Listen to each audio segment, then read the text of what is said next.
You're now tuned in to the Two Dudes, One Ball Fantasy Football Podcast.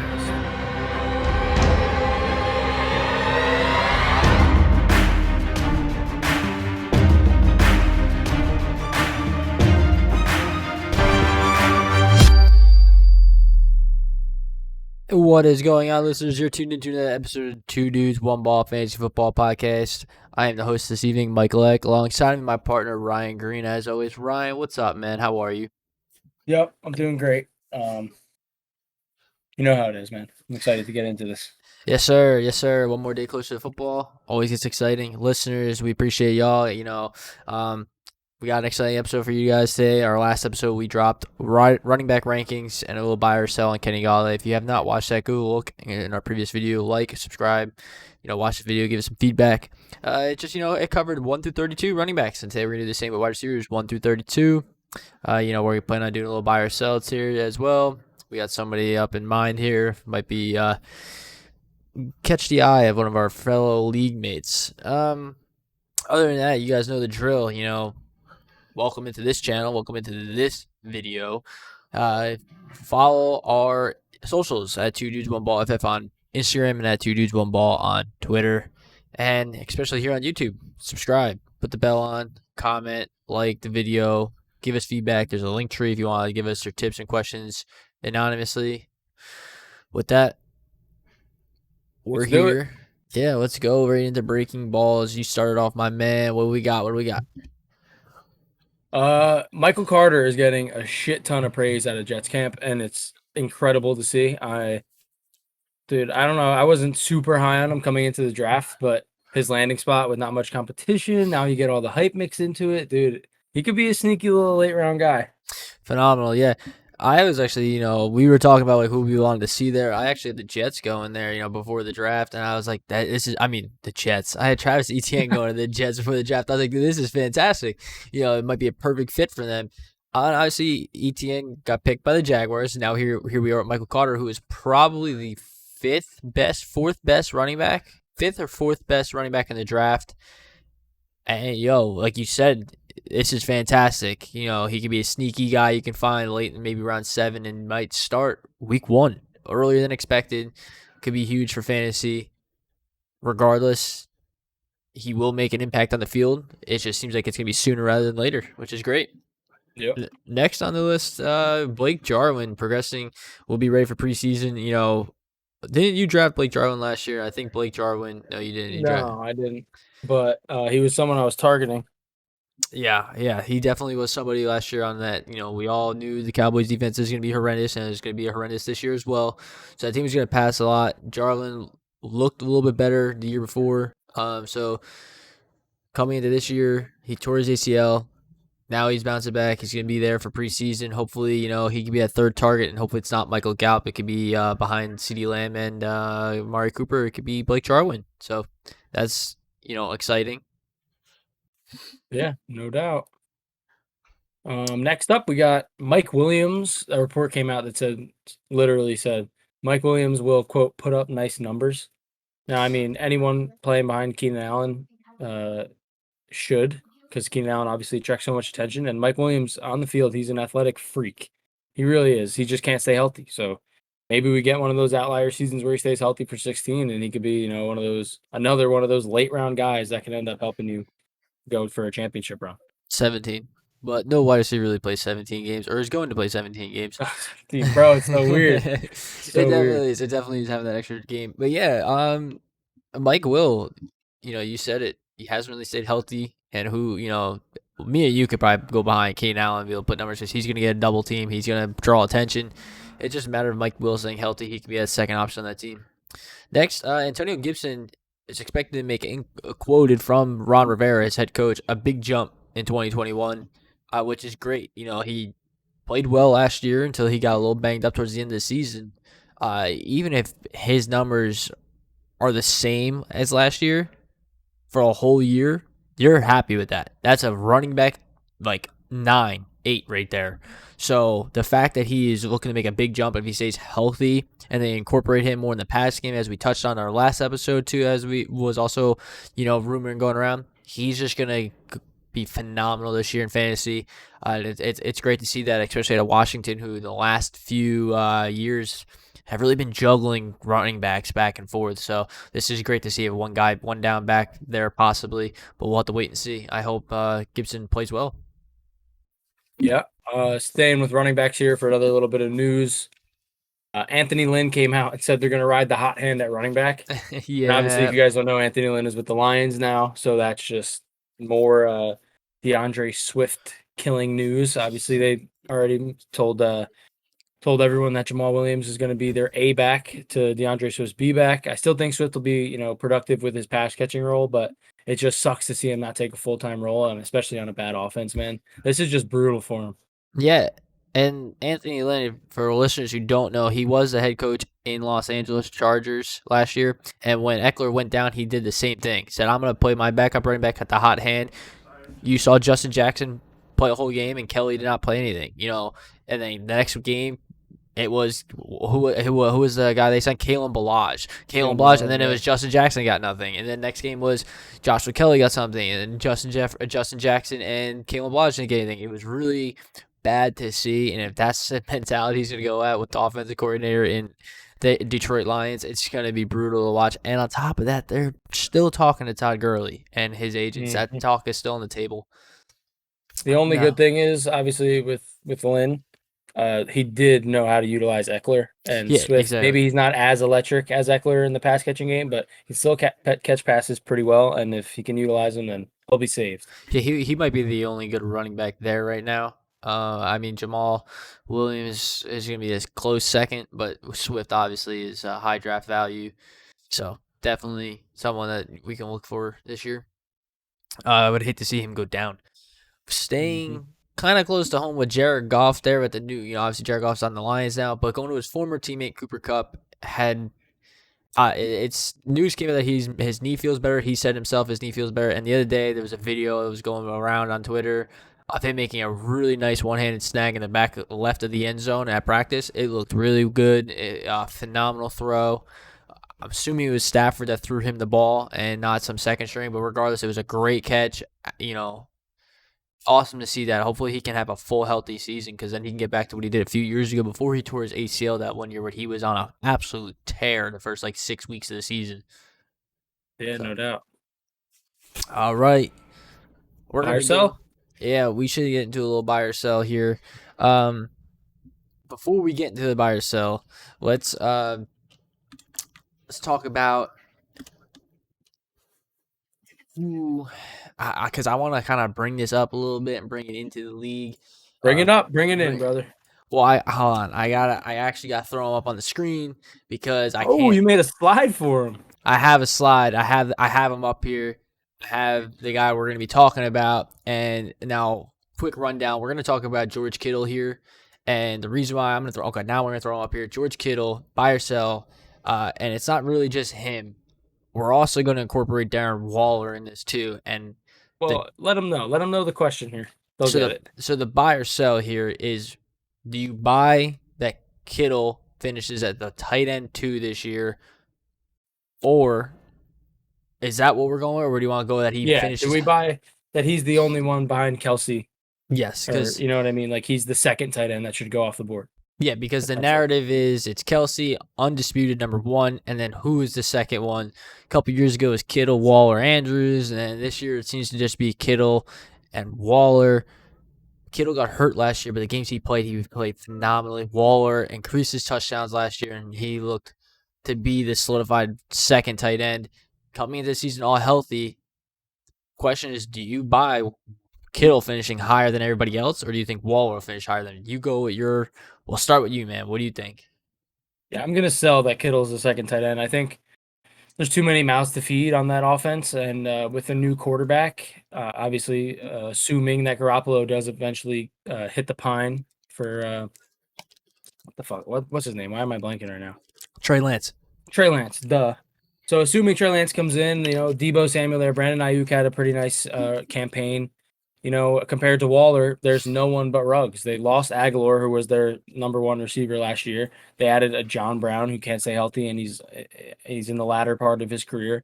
I think Waller is going to come out this year and be that tight end that, I mean, obviously we've seen it, but I think that he's the safer option and a guy who I'll be targeting early in the draft. Yeah, the Raiders also had Willie Snead, who won't be that much of a factor, but just noting it's another wide receiver out there. I'm gonna sell as well, and my reasoning behind selling is I think the Niners are in good contention to get Julio, and I think that will gear maybe not Garoppolo, but Trey Lance more to going to Julio than Kittle. Like you said, Garoppolo hasn't played good last year. The rookie Lance is there. Even if Lance takes over, he's going to make rookie mistakes. Where on the counterpart, the guy who's challenging him at the second tight spot is Waller.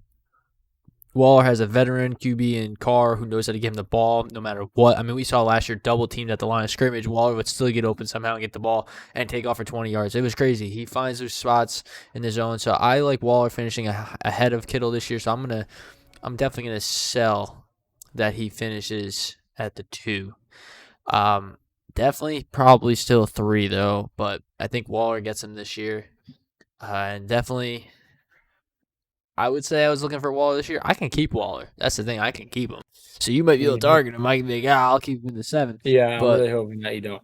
But I'm really looking at it. I did some drafts with a tight end, keeping him there, man, and it don't turn out well. Because if I want to go, you got to wait a while in the 3rd for that running back. Yeah, exactly. If picking towards the end of the draft at that 7th, I like to go running back, first, second round, and even the 3rd round, I have the option to go a 3rd or 4th running back because I'm going to be keeping one, or I go to a top 15 wide receiver. So like with that, let's get into our wide receivers, and we can see our rankings, hero rankings, and we'll potentially touch on that 15th wide receiver, or even closer. It might be a 12th wide receiver who I could possibly be landing with my 3rd pick. So with no further ado, man, we'll do this like we did on our previous episode. We'll do 3 each, and we'll just rotate. And I'll let you start this time around. I did our last episode. I started the 3 running backs. I'll let you start. And tell the listeners what we're doing here, man. You want to do the same thing? I'll run through the first 3, give a little bit about it. You can go, or do you want to just have a dialogue about each individual one? Let's do a little bit of a dialogue. So and then when we get closer to the end, we can start. When we get to those bottom guys, we can just kind of group them together. Okay, I like what you did with our sheet too. You got the little borders broken up, dude. I respect it. Yes, sir. All right, let's get into it. So number 1, not really a question here. It's Devonta Adams as our consensus of 1. I know, Mike, you have him at 1. I have him at 2. I'm still riding on that Diggs train. I think Diggs is going to shock some people this year. But Adams is Adams, and the only thing that's questionable right now is his quarterback play, because if Rodgers doesn't show, obviously. But until that it's confirmed he's not playing, Adams is still going to be the number 1 receiver off the board, as he should be. Yeah, there's really nothing to say about Adams. As long as Aaron Rodgers is there, he'll be the 1 in my eyes. Like overall wide receiver, if Rodgers is not there, he doesn't fall past 6, 7. He's that freaking good. He'll get open for Jordan Love and anybody else at quarterback there. So Adams, number 1.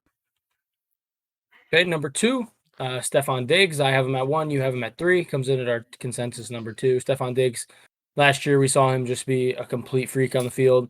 Josh Allen obviously took that big 3rd-year leap. Josh Allen played out of his mind, and so did Diggs. Diggs is the only real mouth to feed on that team. There's not even a run game, so they're going to continue throwing the ball a super high amount, which is not the same that we can say about these other receivers. So I really like Diggs this year, man. I mean, maybe there's a possibility that he'll regress just a little bit, but I wouldn't bank on that at all. I'm riding high on Diggs, and I love the guy. Yeah, I got Diggs, like you said, at 3, just because I think the 1, 2, and 3 guys are all in the same kind of category. Just, they're all interchangeable. I think Diggs at 3, it's just his quarterback play is the one that's a little questionable compared to the other 2, who we'll get to our 3rd in a second. But Josh Allen had a little bit easier of a schedule last year. He might take a step back now that he took that step forward. Teams might know how to play against it. They really didn't add anybody else on the offense besides Emmanuel Sanders, and they lost John Brown. The run game is still bad. I just feel like this could be just a slight regress year in Diggs or Allen, which will cause Diggs to come down a little bit. I respect it. I respect your point. And coming up at 3 is Tyreek Hill. Mike, you have him at 2. I got him at 3. Hill's just a freak, and again, Mahomes is a freak. They bolstered up that O-line. They lost Sammy Watkins, who we know isn't good, but it's still another guy getting some targets. So it's the Tyreek Hill show, it's the Travis Kelce show, and it's the Patrick Mahomes show above all else, and he's gonna ball out. Yeah, nothing really to say about this guy and the Chiefs offense. Phenomenal week in, week out. They put up points. Hill's going to score. Kelce's going to get his piece. He's going to score. That's why I have him at 2. I just think that offense is so strong, especially improving their O-line. That's why I think he's going to have a better year than Diggs. And I was also contemplating putting him at my 1. He will be my 1 if Rodgers doesn't play. So the man who was a return specialist himself has now found himself a few years later at the number 1 wide receiver potentially. All right. Kadarius Toney, what? I remember a quick anecdote here real quick. When Ryan first got into fantasy, he was like, "Hey man, how's this guy Hill looking?" And we were in class, we were just bullshitting. And I was like, "Dude, Hill's a return specialist, and we had return yards on that week." I was like, "Just pick him up," and he picked him up, and he started going crazy. That was a while. Yeah, that ago. was fun. Like, you saved my season. I think I still finished in last place, but I didn't have 1 win. Scrounged a couple wins up. Return yards, man. What a league. Who the hell is that commissioner? Get him fired. All right, next at 4, both 4s for us, and that is DeAndre Hopkins. I almost said AJ Brown, who comes in at 5. I almost said Adam Hopkins in my mind. DeAndre, the hell was that? DeAndre Hopkins here at 4, and this is just a guy, phenomenal hands, great catcher on a really good offense again. Kyler Murray, second year, looked great last year, almost an MVP last year, so he's still gonna be great next year. So, you got anything to say about him? Hopkins is Hopkins. He's a freak no matter what. He's another one of those guys who early in his career had some really bad quarterback play and just balled out. And now that he's paired with a solid one, it's great to see. I love Hopkins, and he deserves to be right here. He technically could be in that same tier as the 3. The Adams Hill Diggs guys, Yep. Yeah, for sure.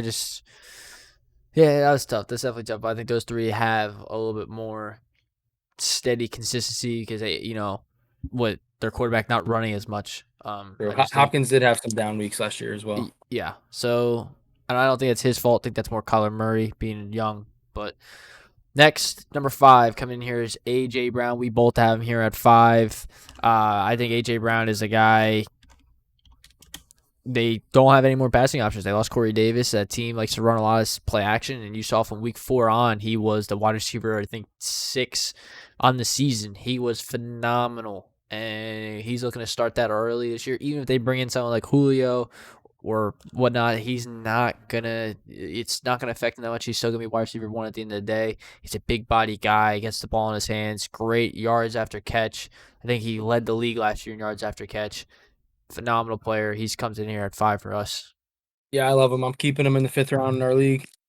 Made a trade for him late in the season last year, and out of all 3 pieces I traded for, which was Tyler Lockett and Miles Sanders, I was most worried about AJ Brown, and it turned out to be the complete opposite. The other guys completely shit the bed, and AJ Brown every week seems like he was catching some sort of 40-yard touchdown. He even dropped a couple that would have been long touchdowns. So, AJ Green's just a freak athlete. He was dealing with AJ Brown's a freak athlete. He was dealing with 2 knee injuries last year, and he played through it, and he took surgeries on both of his knees. So hopefully he comes back healthy and he balls out again. Yeah. Next up, we'll go to the next one on the list, and that is Calvin Ridley coming in here at 6. You have him at 6. I have him at 7, and this is a guy who I had last year and played great with Julio, played great without Julio. He had, I think, 2 bad weeks, and one of those bad weeks came against Jair Alexander when Julio didn't play against the Packers. Jair, one of the top 5 corners in the NFL, covered him, and lights out. The game was already out of reach for the Falcons. They were kind of throwing the ball out, but they were not targeting Jair at all, so Ridley didn't get any work done there.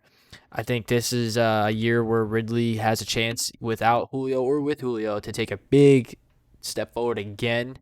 His touchdown, he gets open in the red zone. He's a great route runner. He's just going to be a guy who will get open, get you a bunch of targets, and definitely someone you can look to week in and week out for your team. Yeah, dude. I was obviously you knew we touched on it last time we did our rankings. I was super high on Julio, higher than Ridley, and now Julio's all but gone. So Ridley's gonna step in. He's gonna keep doing his thing. He catches a shit ton of touchdowns, and it's gonna be his show. And maybe Pitts can step into that role, but it's gonna be Ridley. Yep, and you All are right, up, my my turn. sir. Yes, sir. All right. Next we have DK Metcalf. I have him at 7. You have him at 9. But he comes in as our consensus here. And DK Metcalf, same thing last year. He's similar to AJ Brown. They played together. He's a freak, humongous guy, tied to Russell Wilson. A solid 2 and Lockett behind him to distract the defenses enough to get him open. We saw enough last year. He finished. What was he? The wide receiver 6. I think he was super high, something ridiculous like that. 7. So he comes in, he does his thing, and I love him. I like him this high. Yeah, he finished wide receiver 7 last year. 10 touchdowns, big part of that. He was Russ's red zone guy. And I think it's going to continue. We talked about previous episodes how Lockett followed the back. He's going to play. He's going to get more looks because he got more money. But DK is a big body, big red zone guy you'll see. And they just lost Jacob Hollister, who was kind of their tight end in the red zone, even though Russ doesn't really target his tight ends that much. But DK is just a guy he can rely on in the end zone. So that's why he's here at 7 if he looks to improve that. All right. At our consensus number 8, it's Michael Thomas. I have him at 10. You have him super high at 6. That's super high. That's pretty high. He's above Ridley. That's bold. But yes. Besides the point, they're about the Michael same. Thomas is Michael Thomas. He's gonna get the targets. There's literally not a single receiver on that team that's gonna compete with targets with him, outside of Alvin Kamara, who's not even a receiver. So it's gonna be the Michael Thomas show again. Last year he dealt with injury, so he is falling a little bit, but he's still a phenomenal player in a phenomenal situation, outside of their quarterback situation. But it's Michael Thomas, and you got to trust the talent. Yeah, and you pretty much covered the reason why I, want him above Ridley. He's the only guy there. If there was other options there, maybe I would put him down below, maybe Keenan Allen or somebody at like 8 or 9. But because he's the only man there, I think, I'm also a firm believer it's not going to be Taysom Hill under center. I think it's going to be James Winston, and Winston was great for Mike Evans. I think he can do the same thing here for Michael Thomas. And needless to say, Michael Thomas, when he played last year, he was targeted a lot in the small amount of games he played. So I definitely can see Michael Thomas being somewhere. I mean, that's why I have him a little bit higher than you. But that's why he's going to fall here at our 8. And definitely a guy I'm looking to still rely on in the draft or look to target. I know some people are like, hey, man, I'm out because of the quarterback play, but we'll find out soon enough who that is, and we'll definitely make our determination then. Yeah. I want to make it clear. If it is Winston, are you higher up on him? Or no? Yes, 100%. Yeah. Okay. So that's me. I think if it is Winston, he still stays where he's at for me because I don't think he's beating out Adams, Hill, Diggs, Hopkins, or AJ Brown.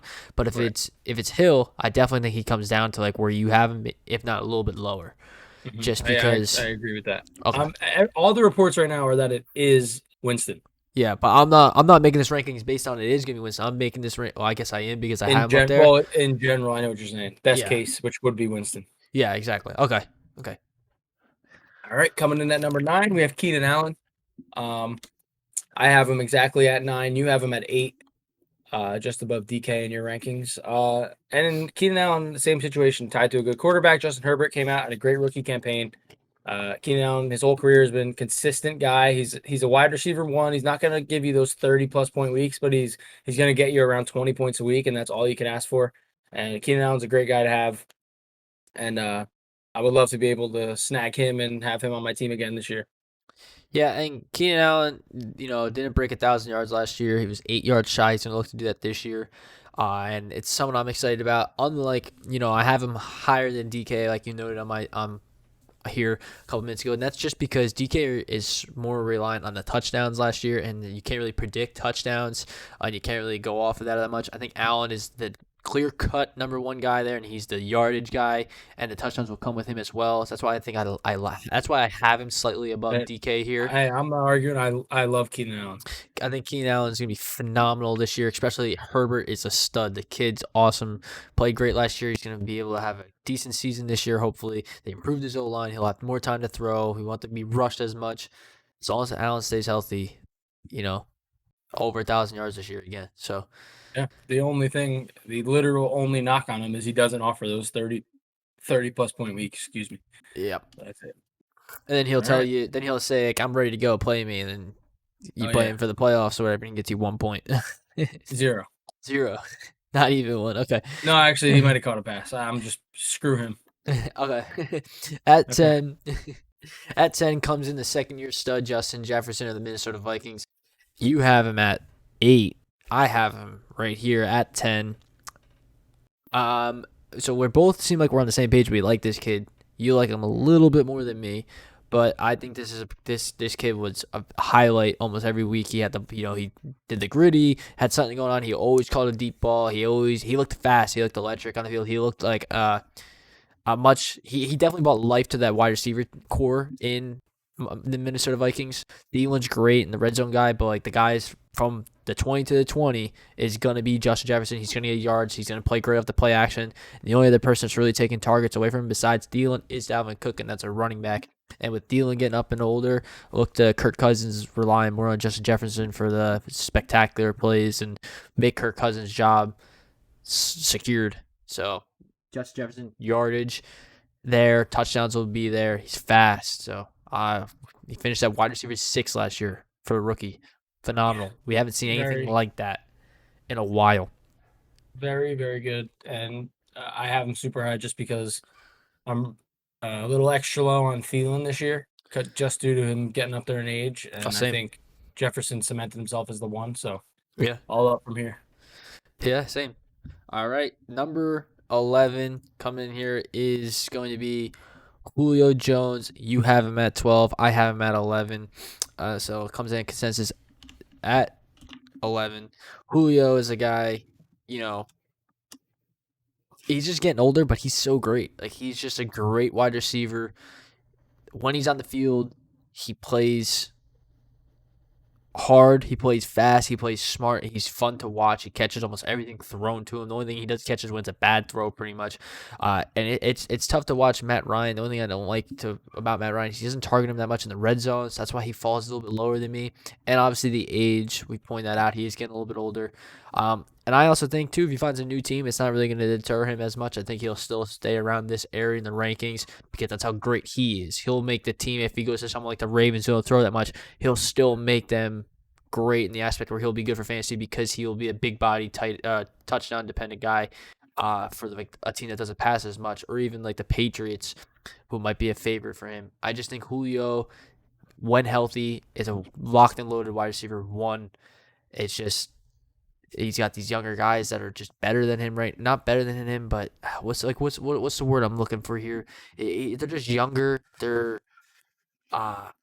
don't have someone like Ridley dealing with. Like, Ridley is also a phenomenal player, so it's going to take away from Julio a little bit.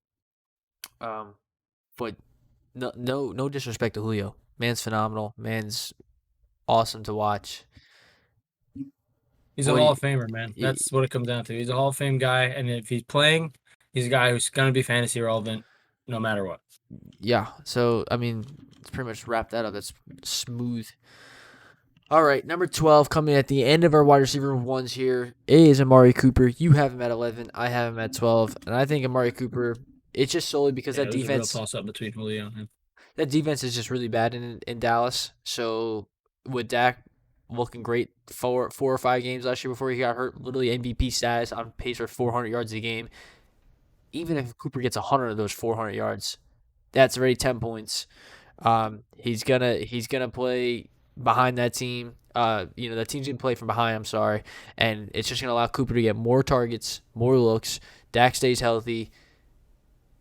He's set up for a great season this year. And I think, honestly, I might be a little low on him having him at 12. He could finish as high as probably like 6 or 7 this year. Yeah, there's a real chance. I'm thinking we're. The more I look at these rankings, there's a couple guys I might be personally a little higher on, only because the emergence of CD Lamb.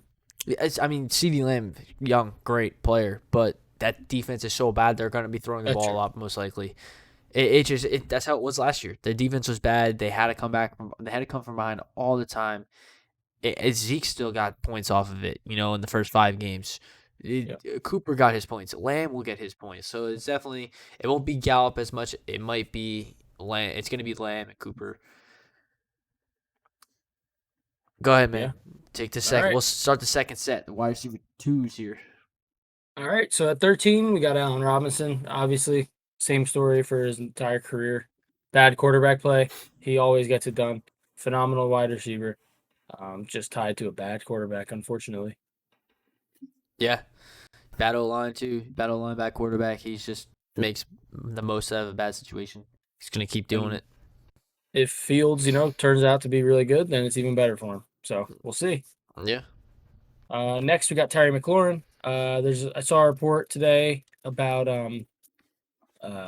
Fitzpatrick and McLaurin already having a connection. So if that's true, we all know Fitzpatrick, he likes to lock onto a guy. We saw him do it to Devonta Parker, and Devonta Parker is not as good as Terry McLaurin. So if they really mesh well, McLaurin is a guy with the potential to finish as like the wide receiver 6-ish. But it's just we got to see what happens with Fitz, and on a good defense, less passing volume, we'll see how it goes. Yeah, I mean, McLaurin already finished with 1,000 yards last year, and he was the wide receiver 20. So that alone, 1,100 yards to be exact last year, 1,118, and he finished as wide receiver 20. His touchdowns, he only had 4 last year, so that's will definitely increase with Ryan Fitzpatrick and that offense taking a step forward or looking to take a step forward. He definitely has a chance to finish extremely high. That's why we have him here at 14. I have him at 14, you have him at 15. So I think, good things to come from McLaurin and the Washington football team's offense, especially compared to last year. Yeah. All right. At 15, it's Chris Godwin. Chris Godwin finished as the wide receiver 2 years ago. I know you had him on your team. You got to enjoy that nice season. And then last year, he dealt with a lot of injuries, We didn't get to see really healthy Godwin with Tom Brady at all. Not even in the playoffs. He was still a little banged up. So it's like, what could be with Godwin that we were talking about last year? And I think this is the year where, he could come in, and Evans, obviously, he's always dealing with some sort of ailment, and Godwin can emerge as the solid go-to slot receiver that Brady has supported his entire career. Yeah, you're higher on Godwin than you are Evans, where I have them pretty much at the same spot, just because I think Brady and that second-year offense and under their head coach Bruce Arians, they're all going to be able to eat. Evans and Godwin will both produce, and I think Godwin, like you said, as long as he stays healthy, he'll definitely find himself in contentions for close to wide receiver 1 numbers like he did 2 years ago. Yes, sir. All right, coming in here at 16 is the guy we just did our buy or sell last episode on, and that is Kenny Golladay. You have him at 16. I have him at 17. He's going to come at 16. Golladay is a guy, new team, secured the bag, looking to make Daniel Jones take a step forward in that offense. And honestly, they have a really easy schedule. He's set up great to have big weeks against the NFC East teams and the other division and the other opponents they play this year. He can make a splash and help Daniel Jones be good, and he can be your second. He can be, if you get him late in the 4th or 5th round as your second wide receiver in the team, you should definitely be blessed, because that's someone that some people are going to kill to have, as long as we say that all that going in right now, but pending any injuries or anything crazy happening, it's a blessing and a curse, so but Golladay, phenomenal 2 years ago, emerged as the wide receiver 7 or 6 for the Lions on the year. He looked so good last year. He started off to a good season, got hurt, they shut him down. This year, man, you guys got him. You guys are probably excited. Giant fans are excited to have him. He's going to be your wide receiver 1 for you guys, and definitely be a wide receiver 2 for fantasy. Yeah, we touched on it when we did the buy or sell. He's going to be on the field a shit ton. They paid him so much money, too much money to not play. And in his contract, there's incentives for every game that he does play.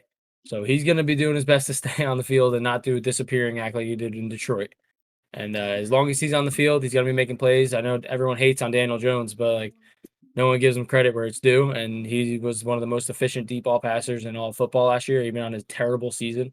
So they're going to be hopefully a match made in heaven. Yeah. All right. At 17 comes in Mike Evans, the other Tampa Bay Buccaneer wide receiver. I have him, like I said, a little bit higher than you. I have him at 15. You have him at 18. So he comes in at 17 for us. Mike Evans, Brady used him in the red zone a lot last year, and it was also he was learning the new offense, the new scheme. I think this year, if he stays healthy and starts off fresh, he can start off with a big splash early on in the season. They also have a really easy schedule. This could help. I think him and Godwin will be fantastic for fantasy this year. And I think Evans is a guy you can look to get as your second wide receiver as well. I like him. Let me ask you something, Mike. Go ahead. What you got? So you're in a draft, right? Yeah. And you're up at a pick and you need a wide receiver one. Say you went running back heavy early. And Evans and Godwin are the best two on the board. Who are you taking as your wide receiver one for the season? I'm gonna go with Evans. Just because he battled last year some injuries where Godwin didn't.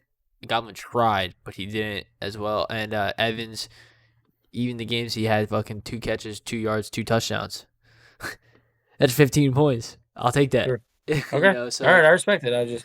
They're different kind of players. Evans is definitely touchdown relying, where Godwin could get touchdowns and still be that kind of guy. That's the only separation in my opinion. Absolutely, and the reason why in his case for the touchdown dependency, I think is a little bit different because he has the GOAT at quarterback. Literally, Tom Brady is the best quarterback to ever play the game. He will get him the ball in the red zone, and some way, somehow, it's gonna happen. He'll finish with 1,000 yards like he does every year. So I like Evans more than Godwin for the safety. If I needed one guy. All right. Number 18 here is DJ Moore. You have him at 17. I have him right at the line at 18. DJ Moore, new quarterback in Carolina. My man, I like him. I've wanted him the last couple of years. He's another guy like Mclaurin. Had over 1,000 yards last year, almost 1,200 yards, and finished at the wide receiver 25. You might say, wow, if you didn't know that, you're like, well, how did he finish so low? 4 touchdowns. You get DJ Moore a little bit more touchdowns. Just a little, maybe 6. I know they're not really hard to come by, but he instantly jumps up from the 25 to the 15. He goes up, if they get him involved more in the red zone, hopefully the quarterback play helps out. McCaffrey coming back will help out. They lost Curtis Samuel. All these things are positive for DJ Moore. So that's why DJ Moore here is at our 18. This is another guy, man, that's kind of like a Godwin to me. You could take him as your second wide receiver. I just don't know if I would rely on him as my first. You could ask me the same question, Evans, Godwin, and Moore, and I would probably still go with Evans. But DJ Moore has a legit chance, I think, to repeat a 1,200-yard season last year. With the increased game, just get him a little more touchdowns. Sam Darnold will throw the ball a lot too. I think you're muted there, Ryan. Technical difficulty. Oh. Yeah, I got him. He always gets me with that. All I said essentially was Sam Darnold sucks. And he could take a jump, but we've seen enough sample size of him sucking to where I don't have much hope. But Moore is going to be, I think Moore is just more talented than Robbie Anderson. And with maybe Robbie Anderson favored Bridgewater's talent more than Moore did. So I think Moore could definitely supplant himself as the clear-cut one and still be relevant for fantasy. I'm worried about Darnold. Yeah, fair enough. All right. And next, it's all reliable. It's Woods. We both have him at 19. 19 sounds about right. I mean, yeah, it's Robert Woods. He got an upgrade at quarterback. He's always been a consistent kind of guy who's going to catch, a solid amount of passes for you. And that's all. That's Woods. Yeah. That's it. He's a PPR machine. He gets receptions, he gets yards, he gets targets. That's what you love to see. And following Woods here at 20, it's Adam Thielan. Thielan's been, really good these last couple of years for fantasy. He's getting older, and Justin Jefferson emerged, so he's dropping to the 20-ish range. And hopefully he can still stay in Kirk's good graces and get those end zone targets because that's really what he's going to be relying on.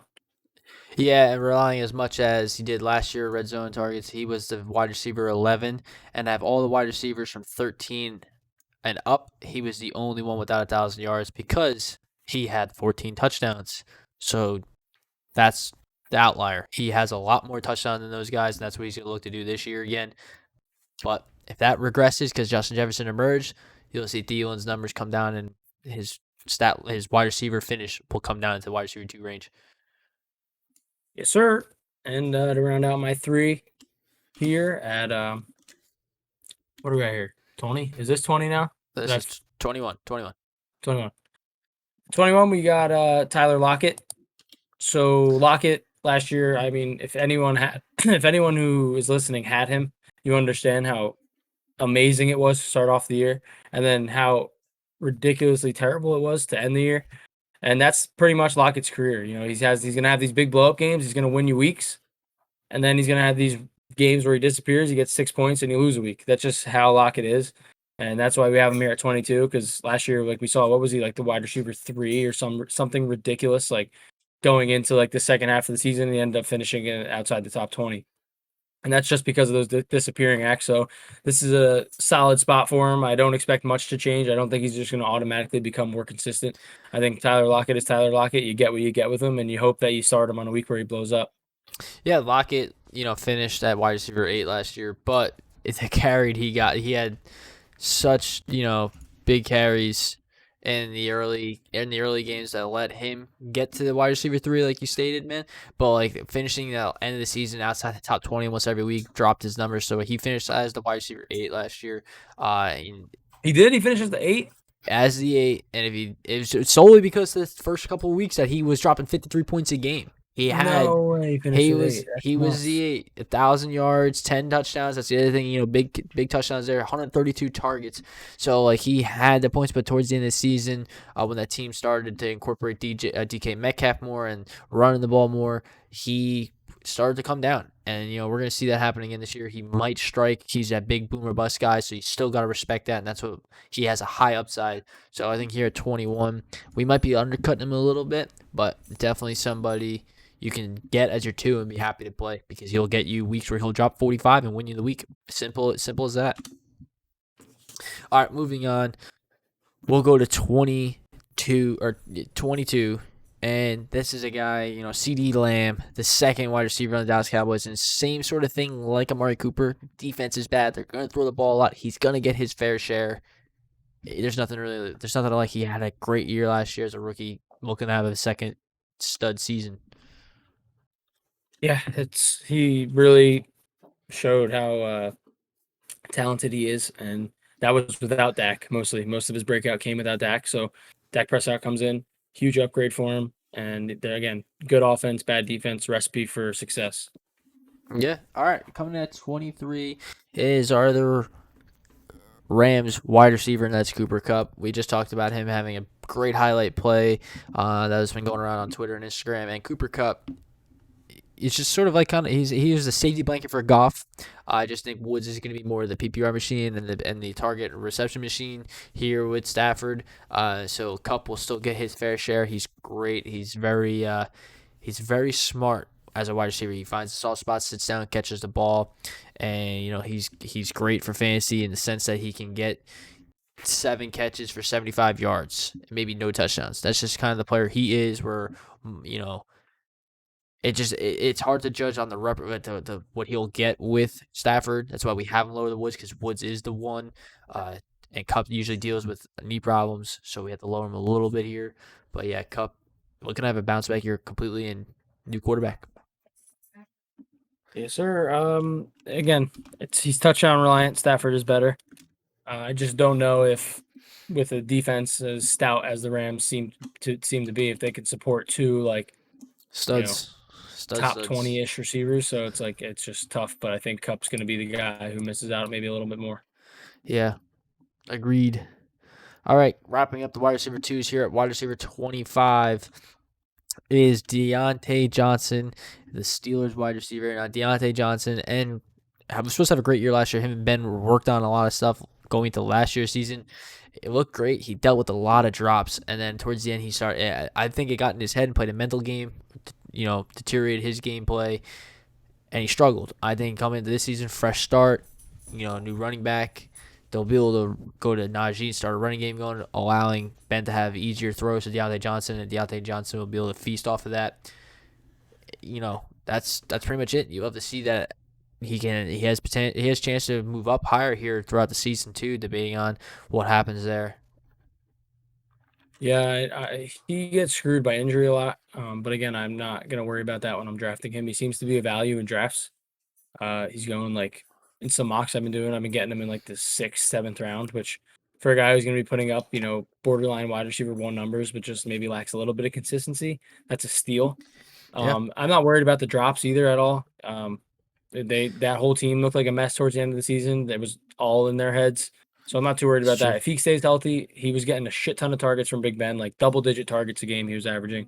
And I like him here to round out our wide receiver 2s. 144 total targets on the year last year. Ridiculous. That's great. Great music to my ears. All right, go ahead, take 25 away. All right, at 25, it's Tyler Boyd. Tyler Boyd is just that reliable slot guy. You can bank on him every week. If he is if you come out, you go running back heavy, you end up having Tyler Boyd as your wide receiver 2.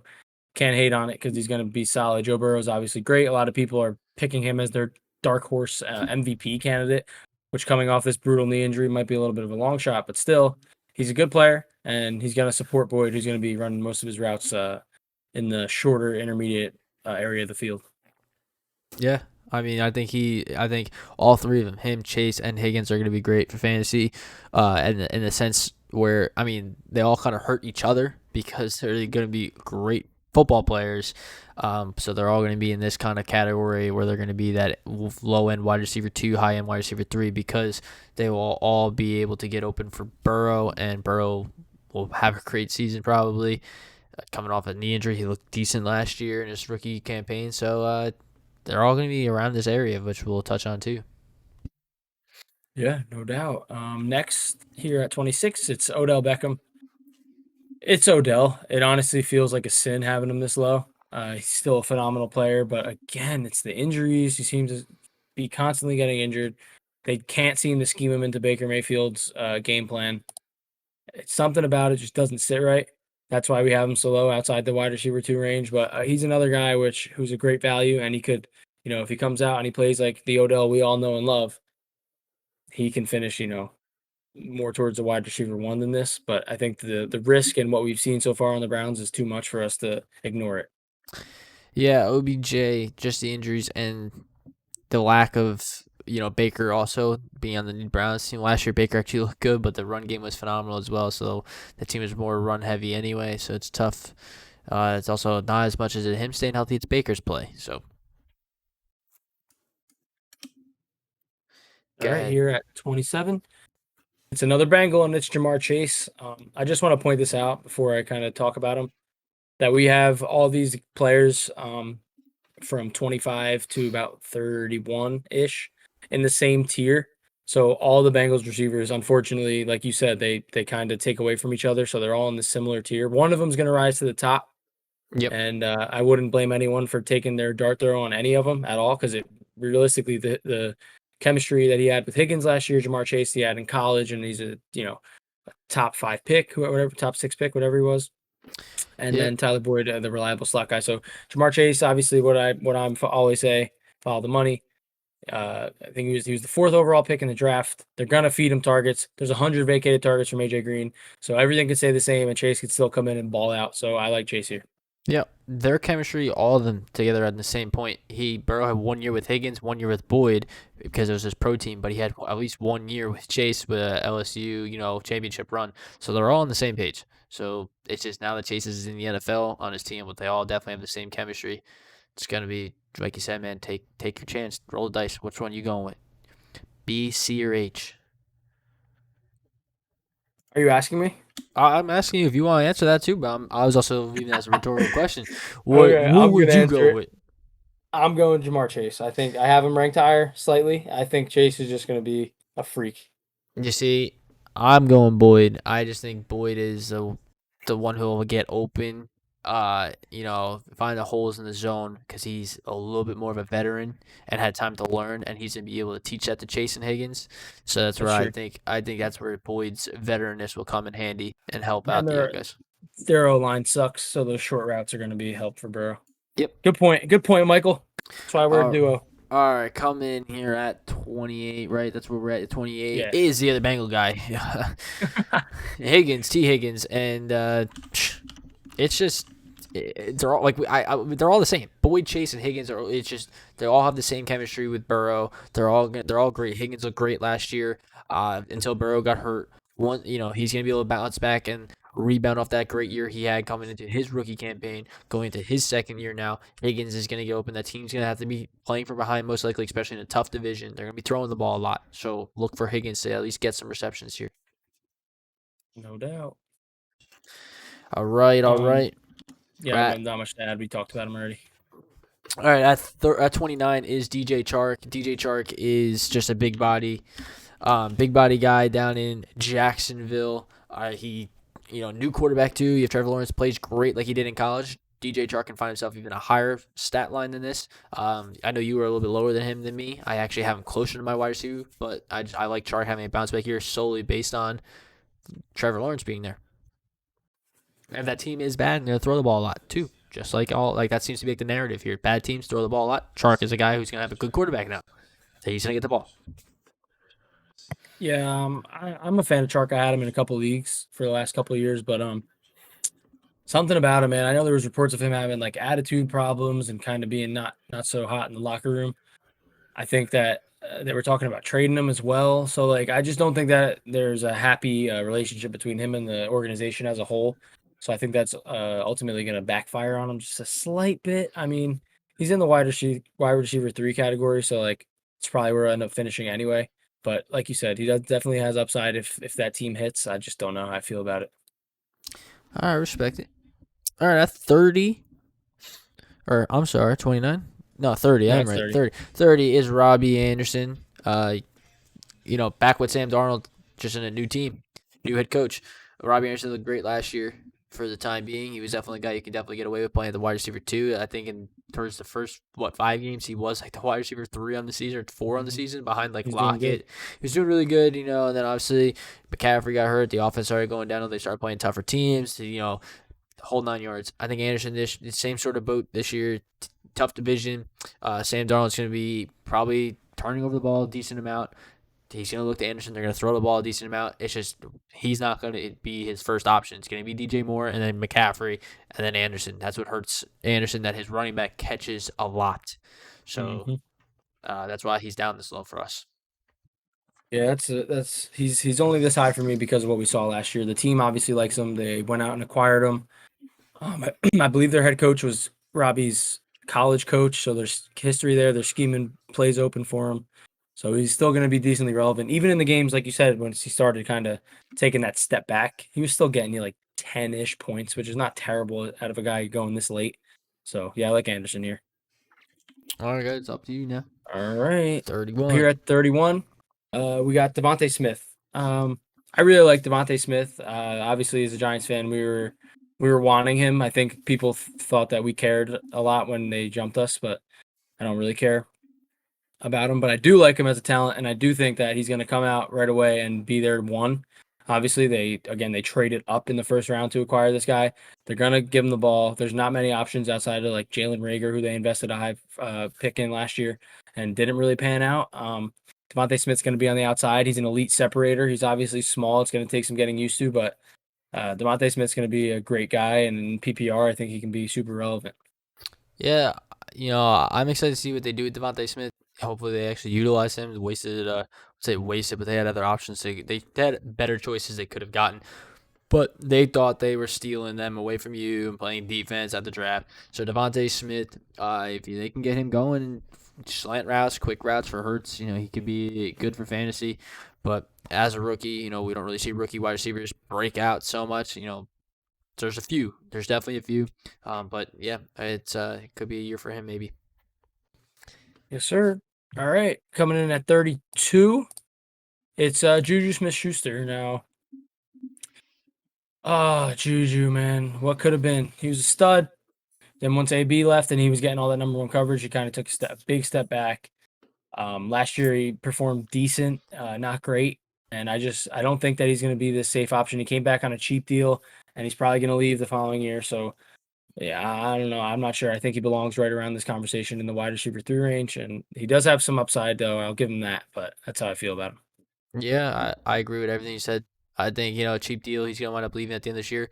He would have left this year, but his two teams were the Chiefs, who beat the Steelers all the time, and the Ravens, the Steelers' rival. So I don't think he wanted to go to either one of them. So I think if a third team comes involved there, he goes somewhere else. But that's why he took less money to stay with the Steelers. He doesn't want to play for rivals, technically. But yeah, Juju has a little bit higher upside, but his time is coming to an end in Pittsburgh. No more dancing on logos there in the black and yellow uniform.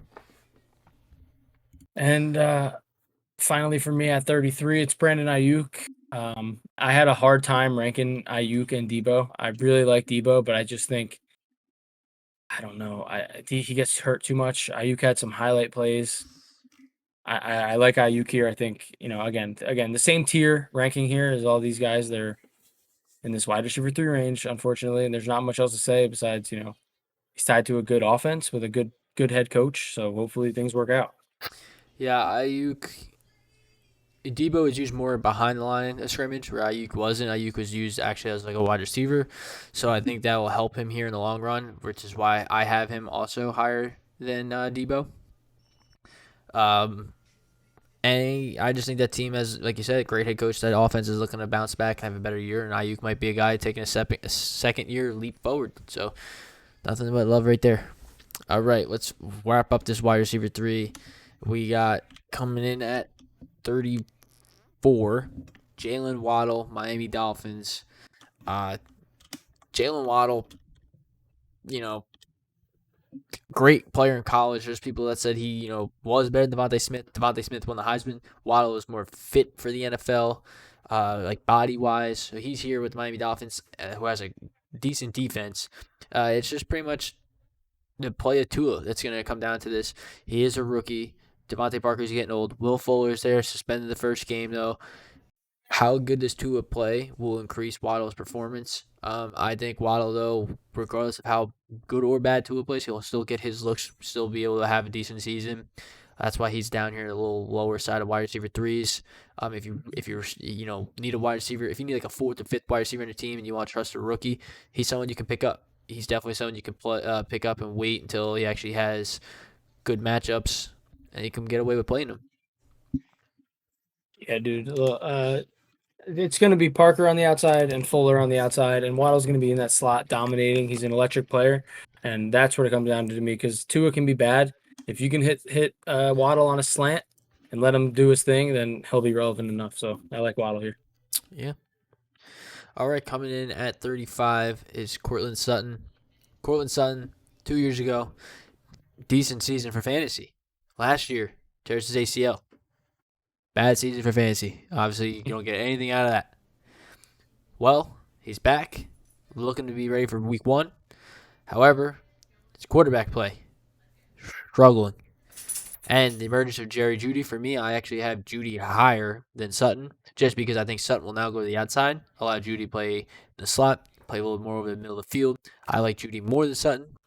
My partner here doesn't. My partner obviously has Sutton higher than Jeudy. So consensus. So that's why Sutton's higher than Jeudy here. I think Sutton can be a great play for fantasy, or even better, as long as it's not Drew Lock. Drew Lock was bad last year, and he's just going to be bad again. The only thing that really saves Sutton is Teddy Bridgewater, or a trade for Aaron Rodgers would be ideal. What do you got? Yeah, dude. I like Sutton. Sutton's he's a big receiver, which that team lacked. Obviously, Judy's more of a slot-ish kind of guy. He did okay on the outside, but Yeah, I think that it just helps the whole offense. Judy moves inside, and then you have a dominant player in Courtland Sutton on the outside. I would like to wait and see. That's why he's this low. I mean, I could see him potentially being a little higher than some of these guys above him, but Sutton's you trust the talent and you see where it goes. Yeah, I agree. All right, wrapping up our Here wide he receiver is. 3s and our 36 wide receiver at the end of the day. Elijah Moore, Elijah Moore, rookie with the New York Jets, and there actually has been reports that he looks elusive. And with Corey Davis dealing with, hurt his shoulder a little bit, they said he's going to be okay. I think this is a guy who will instantly slide into the slot, and Zach Wilson's going to target him. Short throws. Zach Wilson made so many short throws at college. Elijah Moore's going to run a drag route. They're going to get him the ball, and Elijah Moore's going to take off and be elusive and show everybody why he's a great wide receiver and should have been picked pretty much where Kadarius Toney was possibly. But it's going to be fun to see. I actually have him right here at 36.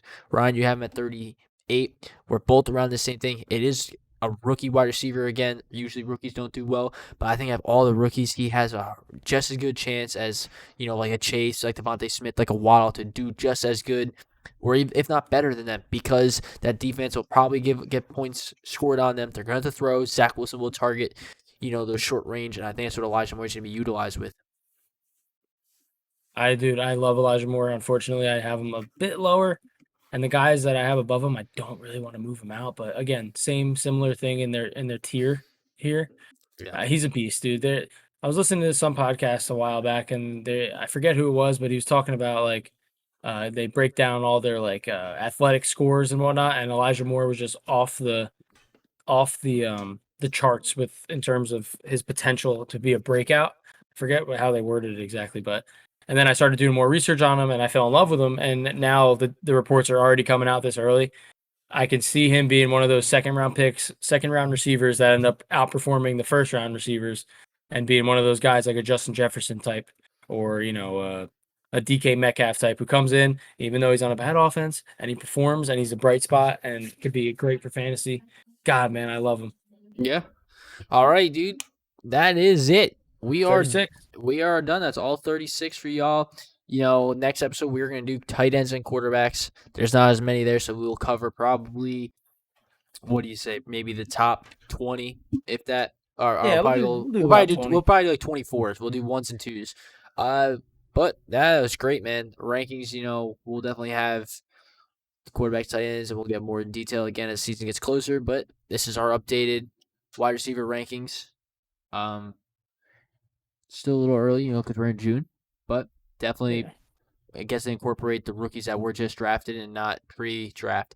So, great, man. And viewers, listeners, subscribe to the channel, comment, tell us feedback. You like someone higher than us? You think we're crazy for having someone in a certain spot? Let us know. Love it. And as always, follow the Instagram, follow the Twitter, at 2dudes1ballff on Instagram. And at 2dudes1ball on Twitter. That is the number 2 and the number 1 in both of those. And peace and love from me. I look forward to seeing you guys in the next video. God bless. Episode. Peace and love. Thank you for listening to the 2 Dudes 1 Ball Fantasy Football Podcast. Please like, subscribe, and comment below.